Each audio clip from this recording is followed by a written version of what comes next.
Guys, ngayon mag-testing tayo ng kapasitor gamit ang analog multimeter, ESR meter at saka itong digital na kapasitor tester o capacitance meter. Unahin natin ang analog. Ito ang ang testingan natin. Yan, sa bad na yan. Pag bad yan,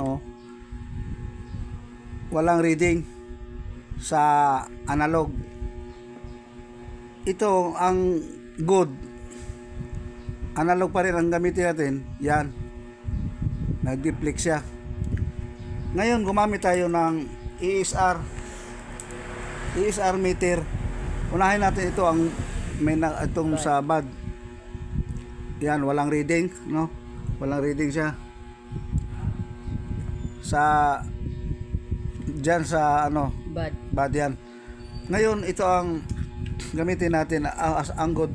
Ang anggod pala dito ang gamitin natin ng ESR. Ito. Yan. Umabot sa good ang deflection niya. Yan. Nasa good kasi good ito. Ito ang bad, ito good. Pero same value sila. 150 microfarad or 450 volts, same sila ng value.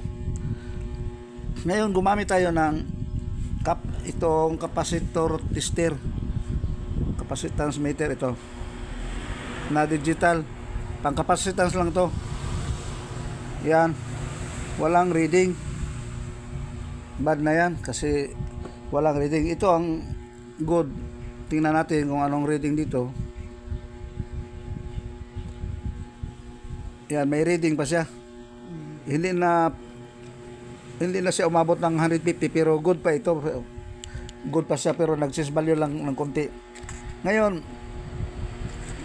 dito tayo sa 47 microfarad, 160 volts.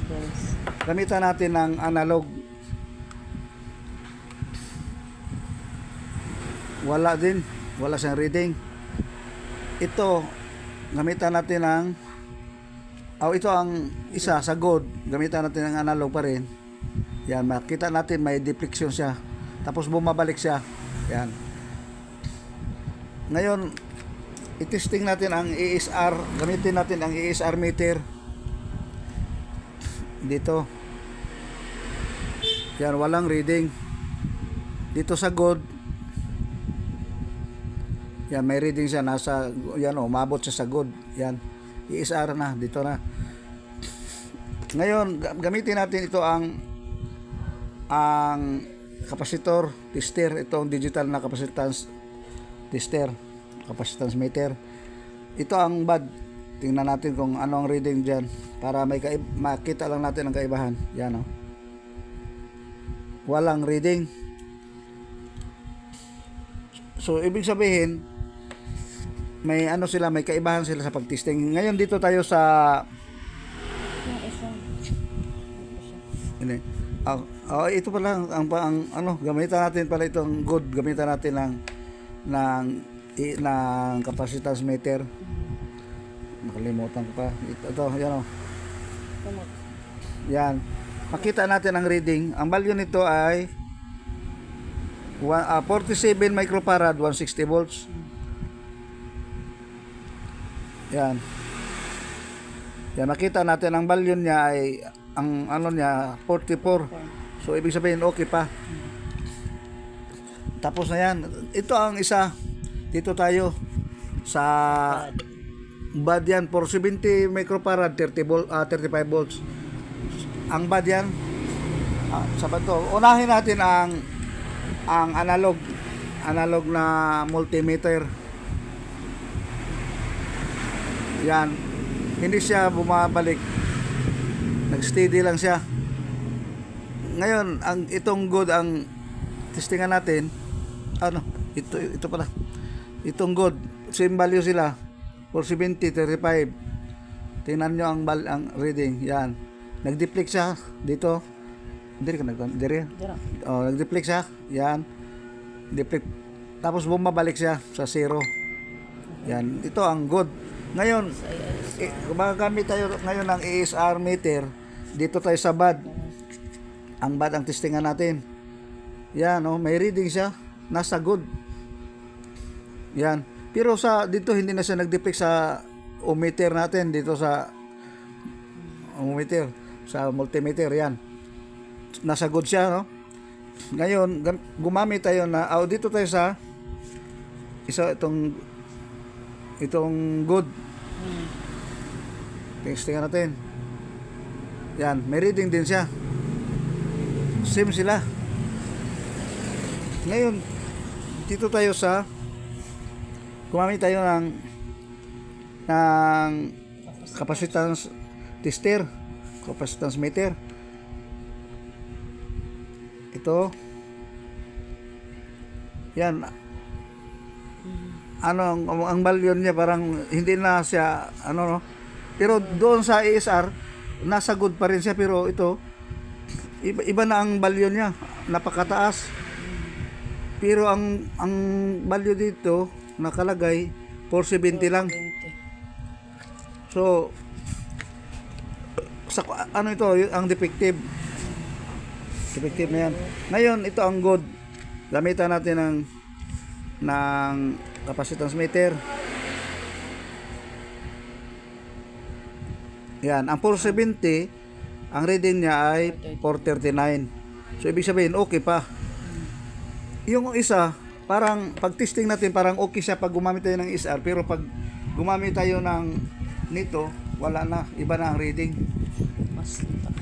Tapos pag ito sa analog, makita natin dito analog ang ginamit natin, hindi na siya bumalik yun, yan, hindi siya bumalik sa zero. Pero itong good, pag reading natin bumalik siya sa zero. Bumalik siya sa zero, yan yan, bumalik siya. Pero dito ito makita natin ang reading niya, may kaibahan sila. Pag multimeter or ohmmeter, iba ang reading dito, bad na siya, maklaro, makita natin na bad. Dito makita natin good, pero reading natin to nasa good pa rin siya. Yan dito pa rin siya sa good. Pero pag dito sa digital na capacitance meter, iba na rin ang reading. So ibig sabihin itong dalawa nakakuha siya ng tamang reading sa ganito. Pero hindi lang ito ang basihan natin. Kailangan din natin ito siya pang in-circuit ito, kasi ang ESR meter ginagamit ito sa in-circuit. Kahit dito sa minsan may magloko ang reading pa rin, hindi natin kung defective na o hindi. Kailangan gumamit tayo ng itong capacitance meter. Magamit yung tatlo. Yan. Nakita nyo ang kaibahan? Sige, patayon lang. Nakita nyo ang kaibahan? Pag ito ang dito sa dalawa, sa parang ang reading niya. Ito sa good, makita natin ang good, yan, bumabalik sa analog na ohmmeter o multimeter. Tapos ito ESR gamitin natin. Yan, nasa good pa rin siya. Yan. Ngayon ito ang gamitin natin, ang digital na capacitance meter. Yan, makita natin ang value. Ibig sabihin, okay pa ito. Hanggang dito lang muna ang video natin. Sana may natutunan din kayo at may nakita kayong kaibahan. Maraming salamat sa inyong pagsubaybay sa Rigon Electronics. Salamat sa Diyos.